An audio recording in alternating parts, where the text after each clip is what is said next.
तुम्हाला तुमची शारपट झालेली जमीन सुपीक करायची आहे का? किंवा शेतामध्ये गांडुळांची संख्या वाढवायची आहे का? तर मी आज तुम्हाला अमृत पाण्याविषयी सांगणार आहे. थोर शेतीतज्ञ मोहन शंकर देशपांडे यांनी लिहिलेल्या अहिंसक ऋषी या पुस्तकात ते अमृत पाण्याविषयी सांगतात. माझे गुरु राजेंद्र भट अनेक वेळा शेती प्रशिक्षण घेत असताना अनेक शेतकऱ्यांना हे अमृत पाणी वापरण्यास आवर्जून सांगतात. तर हे अमृत पाणी काय आहे? तर 1 एकरला 200 लिटर अमृत पाणी पुरतं. अमृत पाणी कसं बनवायचं? 10 किलो देशी गाईचं शेण घ्यायचं आणि त्याच्यामध्ये पाव लिटर शुद्ध देशी गाईचं तूप व्यवस्थित मिसळायचं. त्याच तयार झालेल्या मिश्रणामध्ये अर्धा किलो मध व्यवस्थित एकत्र करून घ्यायचं आणि एकत्र झालेलं मिश्रण 200 लिटर पाण्यामध्ये एकत्र करायचं. हे तयार झालेलं अमृत पाणी 1 एकर शेताला द्यायचं.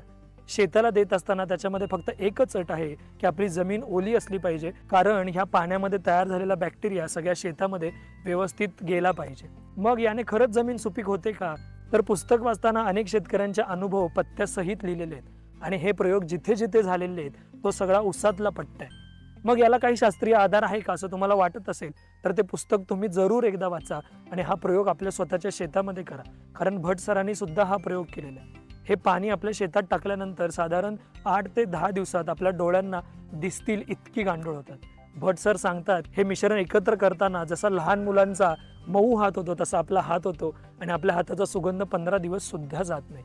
असे असंख्य प्रयोग अनेक शेतकऱ्यांनी करून पाहिलेले आणि त्यांना त्याचा रिझल्ट सुद्धा मिळालेला आहे. मग हे पुस्तक जरूर खरेदी करा आणि असा प्रयोग करा आणि ज्यांनी असा प्रयोग केला असेल त्यांनी आम्हाला कमेंटमध्ये जरूर कळवा, जेणेकरून अजून काही शेतकरी असा प्रयोग करण्यास धाडस करतील. आपल्याला याबद्दल काय वाटतं आम्हाला कमेंटमध्ये जरूर कळवा. धन्यवाद. आरोग्यम धनसंपदा.